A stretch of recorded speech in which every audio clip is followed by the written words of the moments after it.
আমরা আজকে গিয়েছিলাম আপনার বাড়িতে ফুটেজ কভার করার জন্য। তো দেখলাম বাড়ির কন্ডিশন খুবই খারাপ আছে, যেটা তো ওইদিন যা হয়েছিল তার পরবর্তীতে এখন তো হয়তো বা আপনি থাকতে পারছেন না বাড়িতে। বা কি বলবেন, এই যে বাড়ি ছেড়ে বাইরে আছেন, কবে যাবেন, কি করবেন, কি বলতে চান?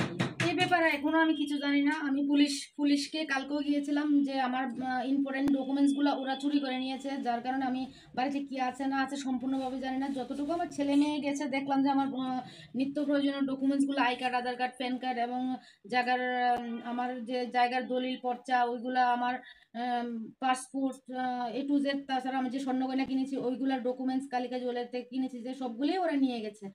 তো যার কারণে আমি চেয়েছিলাম বাড়িতে গিয়ে যদি এক দুটা পেয়ে যাই, বাট যেতে পারিনি। পুলিশকে বললে পুলিশ বলে একবার তোমার জন্য, পুলিশ তোমাকে বাঁচাতে গিয়ে আমরা সবাই মার খেয়েছি, আমরা তোমার জন্য কতবার মার খাবো। এখন যদি তোমাকে আমরা নিয়ে তোমার বাড়িতে যাই, ওইখানে সিচুয়েশন এত খারাপ, ওইখানে লোকগুলো এত খারাপ, এখন তোমাকে বাঁচাবো না আমরা বাঁচবো। এখন তোমাকে নিয়ে ওইখানে গেলে একটা হাই হল্লা সৃষ্টি হবে এবং আমাদেরকেও মার খেতে হবে।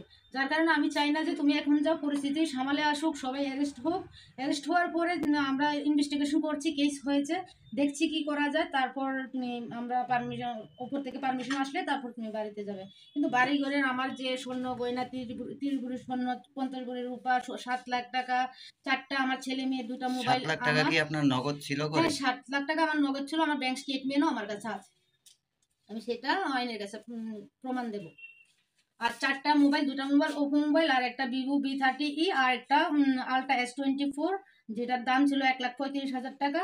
ওই চারটা মোবাইল আমার, একটা মোবাইল আমার হাত থেকে ছিনিয়ে নেয়, আর বাকি স্বর্ণ গয়না, টাকা পয়সা, মোবাইলগুলো একটা ডয়ারেই ছিল। ওই ডয়ারের লকটা শাবল দিয়ে ভেঙে কেবল অপারেটর বিষ্ণু এবং বিষ্ণুর কর্মচারী আর গৌতম সাহা আর কমল দেবনাথ, ওরা মিলে আমার চোখের সামনেই ওরা আমার ডয়ারের লক ভেঙে আমার টাকা পয়সা, স্বর্ণ গয়না সবকিছু লুটিয়ে নিয়ে গেছে। এবং ঘর থেকে বিষ্ণুর বউ এবং গৌতম সাহার 3 বোন আমাকে মারতে মারতে ঘর থেকে বের করেছে। বের করার পরে যখন আমাকে মারতে মারতে খেতে নিয়েছে, তারপর পুলিশ সামনে এসছে এবং পুলিশের সামনে ওরা হস্তাধস্তি করেছে পুলিশের সঙ্গে। এবং বাকিরা মেরেছে আমাকে, কেউ মেরেছে পুলিশকে, কেউ মেরেছে আমাকে। এভাবে মারপিট করতে করতে শেষ পর্যন্ত আমার মাথা ফাটিয়ে দিল, সারা শরীরে আমার মানে এত মারধর, এত অত্যাচার, এত টর্চার ছিল আমার শরীরের উপর যে আমি নিজের মানে দাঁড়িয়ে যে আমি মানে সুস্থ শরীরে যে দাঁড়াবো, সুস্থ শরীরে যে আমি হাঁটবো, এমন ক্ষমতা আমার ছিল না। তারপর মহিলা পুলিশ কনস্টেবল আমাকে গাড়ি।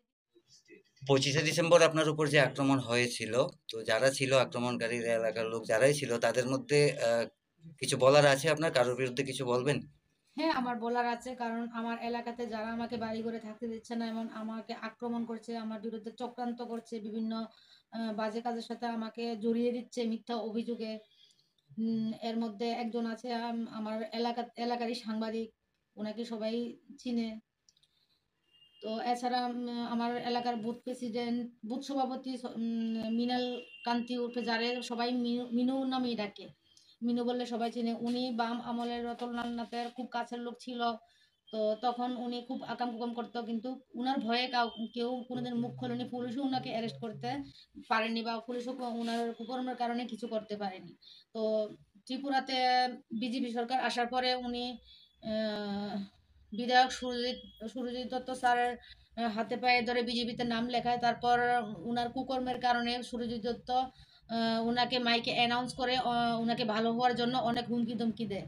তারপর বিধায়ক সুরজিৎ দত্তের হাতে পায়ে ধরে আবারও উনি বিজেপিতে নাম লেখায়। বিজেপিতে নাম লেখানোর পরে উনার উদ্দেশ্য একটাই, উনি নেশার জগৎ, যারা নেশার কারবারি করে তাদের থেকে হাফতা নেওয়া এবং জাগার দালালি করা। উনি বরজলা, পটনগর, গান্ধীগ্রাম, তারপর সুইচ গেট, লেকের পার, বিভিন্ন, এছাড়া বিভিন্ন জায়গাতে জাগার দালালি করে। উনার উদ্দেশ্য একটাই ছিল যে আমার এলাকাতে, আমি তো অসহায় মহিলা, আমি তো ডিভোর্সি মহিলা, আমি আমার ছেলে মেয়েকে নিয়ে থাকি, আমার বাড়িটা দখল করে নিলে উনি কম রেটে বিক্রি করতে পারবে, আমি আমি কম রেটে বিক্রি করে দেবো, উনি বেশি রেটে বিক্রি করতে পারবে। যার কারণে উনার একটাই টার্গেট ছিল আমার বাড়িটা দখল করা। তাছাড়া উনি গত বছর আমার থেকে, ক্লাবটা নতুন হয়েছে এখানে, এই ক্লাবটা আমি যখন এসছিলাম 7-8 বছর হয়েছে, তখন তো এই ক্লাবটা ছিল না। তখন আমি 20,000 টাকা খুশি হয়ে দিয়েছি, আর প্রতি বছর 2-3 হাজার টাকা করে দুর্গাপূজা করার জন্য দিয়ে দিতাম চাঁদা। তো এক বছর, গত বছর হওয়ার পরে উনি আমার থেকে 2 লাখ টাকা চায়, যেহেতু আমি উনার ক্লাব নতুন হয়েছে, আমি এখানে একটা মহিলা থাকে, আমাকে প্রেশার ক্রিয়েট করলে আমি